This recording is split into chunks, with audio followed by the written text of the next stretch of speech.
नमस्कार। द देसी अड्डा पर आपका स्वागत है। मैं हूं राकेश तिवारी। देखिए, इन दिनों तबीयत थोड़ी खराब है, फिर भी आपके सामने हाजिर इसलिए हूं क्योंकि खबर ही ऐसी है।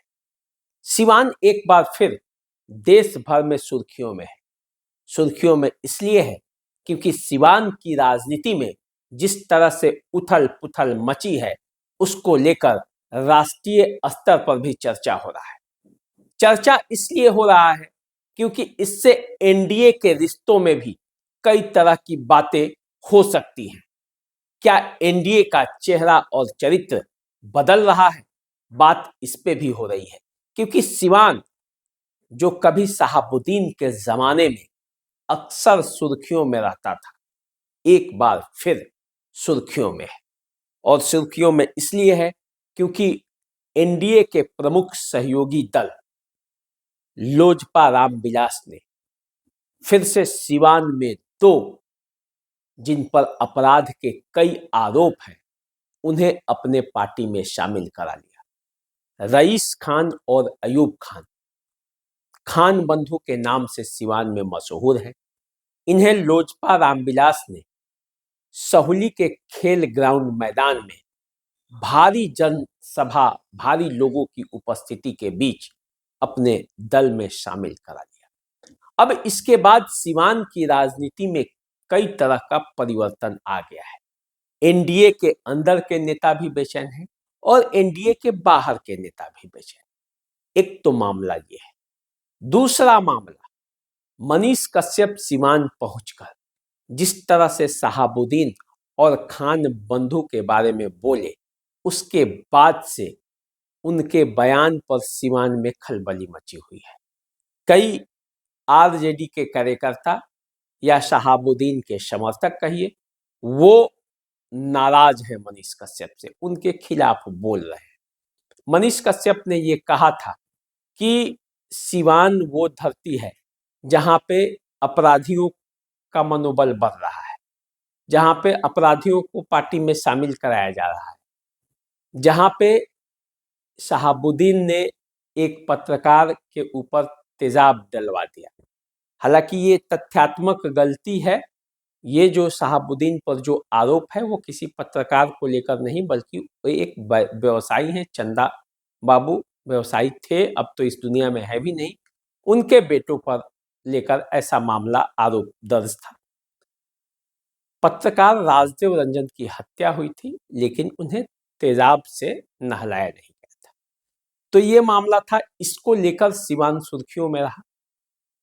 फिर सिवान सुर्खियों में इसलिए है क्योंकि अयूब खान और रईस खान ने सिवान की राजनीति में नए सिरे से एंट्री मारने का जबरदस्त प्लानिंग की है। और इस प्लानिंग के बाद एनडीए में भी घमासान है, और जो है एनडीए के विरोधी दल, जो अयूब रईस के विरोधी हैं, उनके अंदर भी घमासान है। देखिए, चिराग पासवान के बारे में कभी कहा जाता था कि हिना साहब उनके संपर्क में है और हिना साहब एलजेपी आर ज्वाइन करेंगे। लेकिन जैसे ही हिना साहब ने आरजेडी ज्वाइन की, या यूं कहिए वो तो उनका घर ही था, वापसी की, उसके बाद चिराग पासवान के पास, दूसरे के पास जाने का के अलावा कोई विकल्प नहीं था। और ऐसे में शहाबुद्दीन के घोर विरोधी रहे अयूब और रईस खान चिराग पासवान के पाले में चले गए। अब अयूब और रईस खान लोजपा आर के सदस्य भी हो गए हैं और उसके लिए काम भी करेंगे। अब देखिए, अयूब और रईस खान के लोजपा आर में शामिल होने के बाद सिवान की राजनीति में क्या असर हो सकता है। देखिए, रघुनाथपुर, सिवान और बड़हरिया, ये 3 विधानसभा क्षेत्र है जहां पे अयूब और रईस खान का प्रभाव है। तो इन 3 क्षेत्रों की राजनीति में वो अपना असर डाल सकते हैं। ऐसे तो कई क्षेत्रों में उनका प्रभाव है, लेकिन ये 3 क्षेत्र है जहां राजनीतिक रूप से वो सक्रिय भी रहे हैं।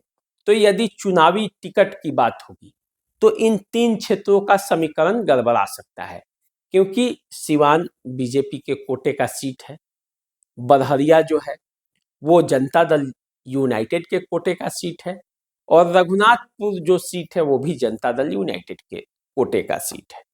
पिछले बार रघुनाथपुर से जनता दल यूनाइटेड ने राजेश्वर चौहान को चुनावी मैदान में उतारा था और यहीं से लोजपा आर ने, उस समय तो लोजपा ही था, उस समय लोजपा ने मनोज कुमार सिंह को टिकट दे दी थी। मनोज कुमार सिंह दूसरे स्थान पर थे। अभी मनोज कुमार सिंह बीजेपी में वापस लौट आए। लेकिन अब देखिए इसी सीट से मोहम्मद शहाबुद्दीन के बेटे उसामा साहब के भी चुनाव लड़ने की चर्चा है, क्योंकि रघुनाथपुर सीट से आरजेडी चाहता है कि मरहूम शहाबुद्दीन के बेटे उसामा साहब को चुनाव लड़ाया जाए। हालांकि उसामा साहब चुनाव वहां से लड़ेंगे या कोई दूसरा सीट पर जाएंगे वो अलग बात है, लेकिन जिन 3 सीटों पर उसामा साहब की संभावनाएं हैं उन्हीं 3 सीटों पर अयूब रईस की भी पकड़ है।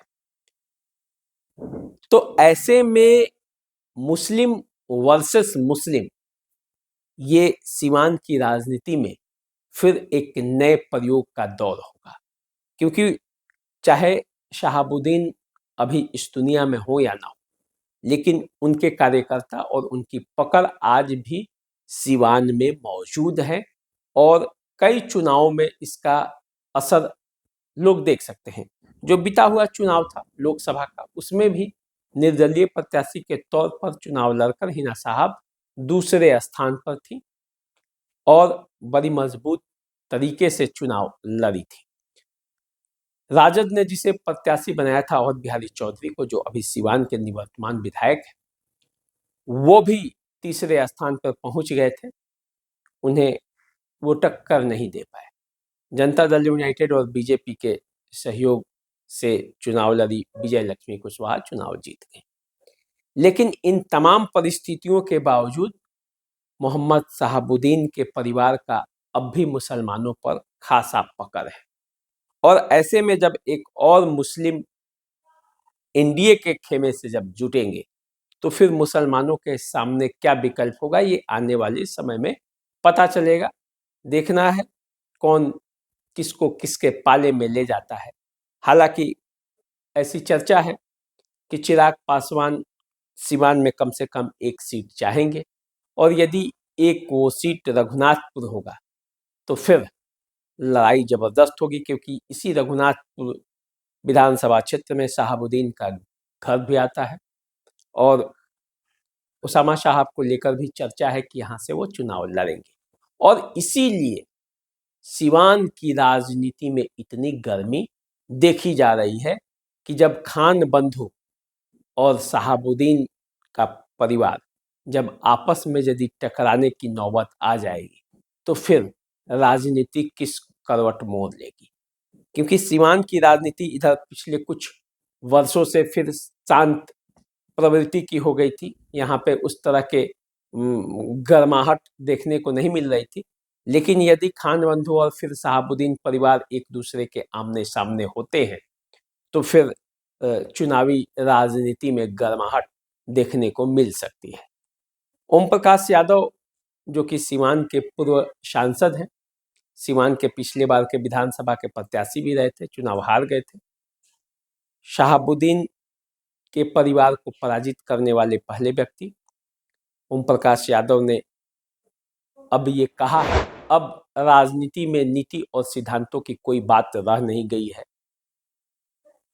नीति और सिद्धांतों की यदि बात होती तो फिर अयूब खान और रईस खान, जिन पर हत्या और अपहरण के कई आरोप हैं, उन्हें एनडीए के घटक दल वाले दल को अपने में शामिल नहीं कराना चाहिए, क्योंकि तब नीतीश कुमार जो सुशासन की बात करते हैं उसका क्या होगा।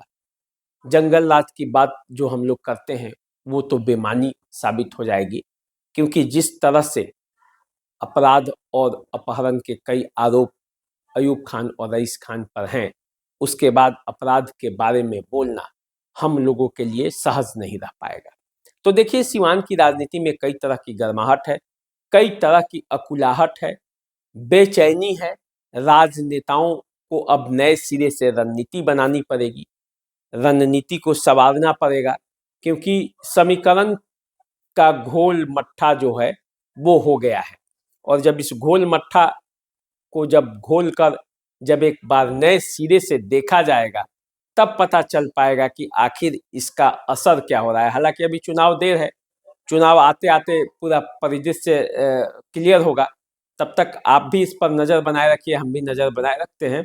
अभी दीजिए इजाज़त। चैनल को सब्सक्राइब कर लीजिए, फेसबुक इंस्टाग्राम पर मैं फॉलो कीजिए। नमस्कार।